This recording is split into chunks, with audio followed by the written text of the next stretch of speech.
મારે સંતાન સુખ તો છે નહીં, તો મને મોતનો ભો નથી, એટલા માટે હું ચોરી કરવા જાઉં છું.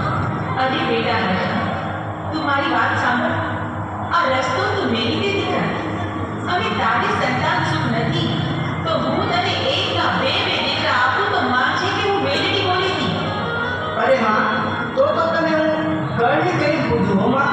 તો સાંભળ બેટા, ઘરખા તારા બે દીકરા 5 વર્ષના થાય તેથી મારા મળે માંડવો રાખજે, અને તારા બે દીકરાના મારા ભુવા પાસે નામ પડાવજે. ભલે માં, બહુ સારું.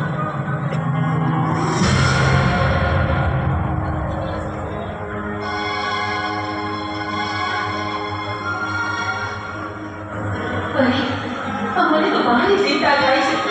આ ચોરી કરવા ગયા દિવસે કેમ નહીં આવ્યા હું? કંઈ નો થવાનું તો દેખી હોય ને. અરે હરખી, શું ચિંતા કરે છે? આ આવી ગયો. હરીશ, આવી ગયા તમે? હા હરખી, હું આજ તને એક વાત કહીશ ને તો તારું હૈયું હરખથી સળગાઈ જશે હો. અરે એમ? પણ એવી બીજી વાત છે, મને જલ્દી ક્यों નહીં?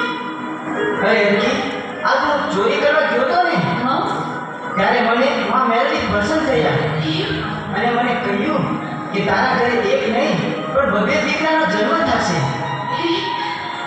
શું કહો છો તમે? હા, આપણા ઘરે બેટી દીકરીનો જન્મ થશે? હા, શું કહો છો તમે? માતાજી મારી માં, એ તો ન્યાય કરી દીધી મને. મારું વર્ષોનું સપનું સાકાર થશે. આજે તો આ હરખીના હરખનો કોઈ પાર નથી. અને હરખી, માં મેલડીએ મને કીધું કે તારા દીકરા 5 વર્ષના થાય ને ત્યારે મારા ભુવાના મોઢે મારા મોઢે એના નામ પડાવજે. હા, જરૂરથી આપણે આ વચનનું પાલન કરશું.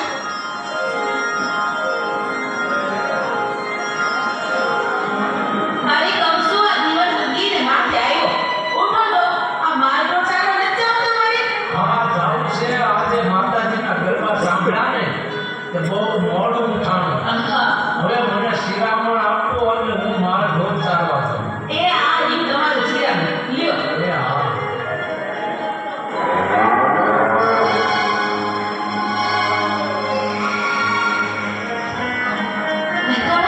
મેથાભાઈ, બહુ જ ખુશીની ખબર છે હો. તમારા ઘરે બે ફૂલ જેવા દીકરાનો જન્મ થયો છે. અરે તો તને હું હરખથી આ મારો હીરા જેવો હાથ તને ભેટમાં આપું છું.